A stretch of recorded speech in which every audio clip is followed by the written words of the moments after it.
All right, let's dive into something pretty big this time. We're tackling the question of what happens after we die. Oh, that's a huge one. It is. I mean, it's a question that's been around forever, hasn't it? Yeah, definitely. Since like the beginning of humans, probably. Pretty much. And for this deep dive, we're going to be pulling from an episode of the KMOM podcast Okay. called Life After Death. Is there an afterlife, reincarnation, or something beyond physical death? So title kind of says it all, doesn't it? It really does. It covers all the bases. Yeah.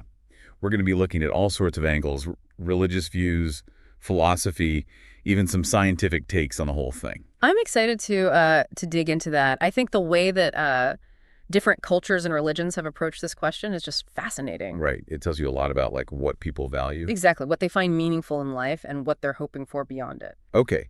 So let's start with maybe some of the more familiar ones, like major world religions. So we've got Christianity and Islam. Both have those ideas of heaven and hell. Yes. So kind of like a system of cosmic reward and punishment, right? Yeah, like you're judged based on your actions in life. And the idea is that those who've lived righteously get to experience eternal bliss. While the wicked are faced with eternal suffering. Right. Definitely provides a strong incentive for moral behavior. For sure.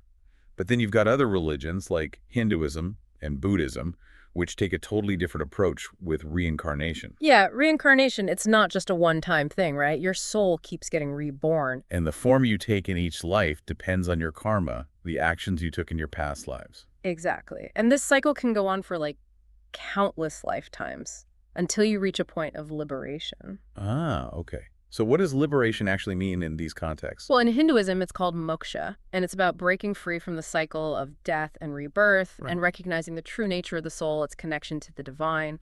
But in Buddhism, they call it nirvana, which is more about extinguishing the flame of suffering, reaching a state of perfect peace and enlightenment. So even though both believe in reincarnation, the end goal is a little different. Yeah, that's an interesting nuance. It is. And it makes you think, how do these different beliefs about the afterlife affect the way people live their lives, in Right. those cultures? It's a great question. Does it give them comfort?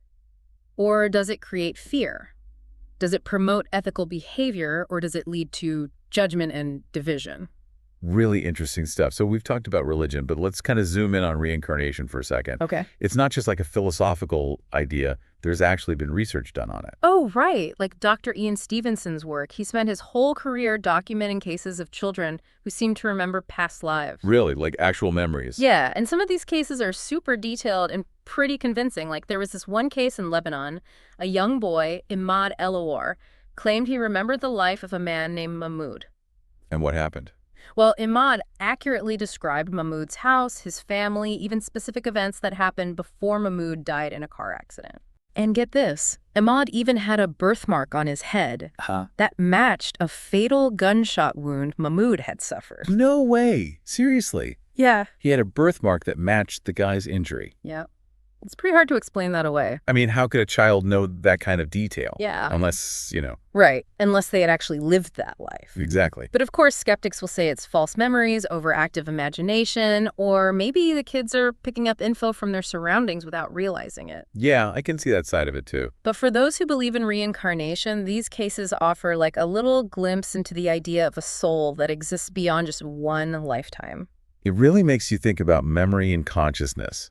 Do you think there's any chance these children are actually tapping into real memories from a past life? It's definitely a question worth pondering. And speaking of experiences that challenge our understanding of life and death, we can't forget about near-death experiences. People who have been clinically dead but then brought back sometimes report these super vivid, often very spiritual experiences. Oh, yeah. You hear about people seeing that tunnel of light, feeling overwhelming peace and love, or even like reuniting with loved ones who've passed away. Right. It's crazy, isn't it? It's like there's this common thread running through all these accounts, even if the specifics are different. It was Dr. Raymond Moody who kind of brought these experiences to light with his book, Life After Life. He documented hundreds of these NDE accounts. Highlighted the remarkable similarities between them. And his work has had a massive impact on how people view NDEs. But of course, there are those who look for scientific explanations for what's happening. Yeah, the skeptics tend to think that NDEs are just hallucinations. Hallucinations. Caused by changes in the brain when it's deprived of oxygen. They say it's like a release of certain chemicals. Endorphins, things like that? Exactly. And those could create these really realistic but ultimately illusory experiences. So basically, our brains might be playing tricks on us. Like a last hurrah before the lights go out. Something like that. But, even if we could definitively prove that NDEs are purely physiological, it wouldn't change the profound impact they have on the people who experience them. That's true. These experiences can lead to, big changes in people's values, priorities, their whole outlook on life. Absolutely. Have you ever heard, a first-hand account of an NDE? I have, yeah. Oh. It's always thought-provoking hearing those stories. It definitely makes you question what you think you know. All right, so I've talked about religion, reincarnation, and near-death experiences. They all kind of suggest there might be something beyond our physical existence. Right. But what is that something exactly? Where does the concept of the soul fit into all of this? The soul. It's one of those things that's, hard to pin down. Is it like a separate thing living in our bodies? Or is it more woven into who we are, like the heart of our consciousness? Yeah, it's a question that's been around forever, really. Yeah. Philosophers and theologians have been wrestling with it for centuries. Like you said before, Plato had that idea of dual nature, right? Right. A physical body and this immortal soul. Carrying our knowledge and experience from life to life. And it's not just Plato. The idea of the soul holding knowledge, that pops up everywhere. Yeah. Like the ancient Egyptians. Oh, yeah. They believed the heart, which for them was the seat of the soul, was weighed against a feather in the afterlife. Seriously? A feather? Yep. To determine if you were worthy. It's like the soul is this essence of who you are. Yeah. The part that goes beyond just the physical. Interesting. But has anyone ever tried to, scientifically prove the soul exists? I feel like I've heard of an experiment, the 21 grams experiment, where they tried to weigh the soul as it left the body. Yes. Dr. Duncan McDougall and his, shall we say, unique experiment. It didn't really hold up scientifically in the end. But the idea that the soul might have a measurable weight, that captured people's imaginations. It definitely makes you wonder. It speaks to that human desire to understand something that's, kind of intangible. It does. Even if his methods weren't perfect, it shows how far we're willing to go to try and figure this stuff out. So what do you think? Could there be, a scientific explanation for the soul? Even if it's not something we can just weigh on a scale. That's a great question. And maybe it means we need to rethink what we mean by soul. Maybe it's not a physical thing in the way we usually think about it, but more like, the essence of our consciousness. Yeah. The energy that makes us us. What do you think, listener? What makes up the core of a person? Is it measurable?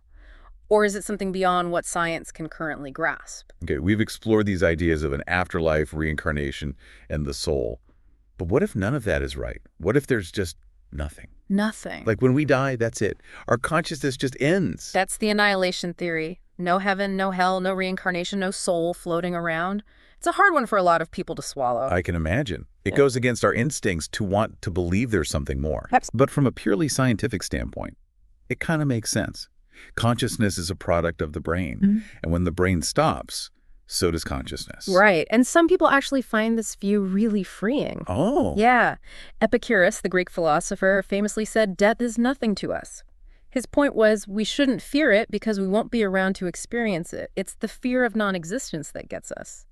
But if you embrace the idea that non-existence isn't something to be afraid of, you can really live in the moment. I get that. If this is all we have, it makes it even more important to make the most of it, to find meaning and connection in what we experience. How does the possibility of non-existence make you feel, listener? Does it make you want to hold on tighter? Or does it free you to live more boldly knowing this might be all there is? That's a deep question, and it leads us to some of the more, mind-bending theories about death. What if reality isn't what we think it is? Mind-bending. What if we're all living in a simulation? Oh, you mean simulation theory? Sounds crazy, but the more technology advances, the more you have to wonder, what if we're just characters in some super advanced computer program, and death is like logging out of the game? Or maybe even just moving to a different level. Whoa. There's this philosopher, Nick Bostrom, who argues that if advanced civilizations are capable of making these kinds of realistic simulations, it's more likely than not that we're in one. That's wild. So death wouldn't really be the end, just a transition to a different state within the simulation. Exactly. And it opens up all these other questions. What happens to our consciousness? Do we get rebooted, move to a different level? Do we have any control over it? It's like trying to imagine what's outside the boundaries of a video game, completely unknown. But that's what makes it so intriguing. So, listener, think about this. If we are living in a simulation, what does that mean for how we understand life and death? Would it change how you live, knowing this might not be the end? And here's another layer to simulation theory that's even trippier. What if there are multiple levels of simulations? Multiple levels. Like our simulation is just one nested inside a larger reality and so on. A simulation within a simulation within a simulation. How deep does it go? That's the question, right? It's called the ancestor simulation hypothesis.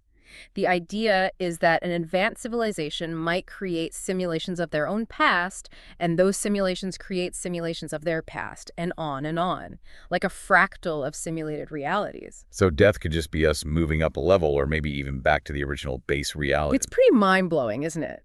And it makes you wonder about those who created these simulations. What are they like? Why did they do it?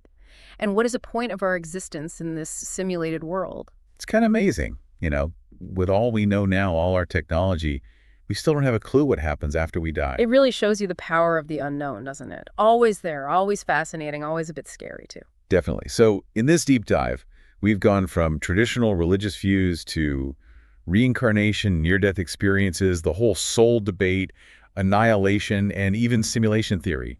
Pretty wild ride. And the thing is, there's no one right answer.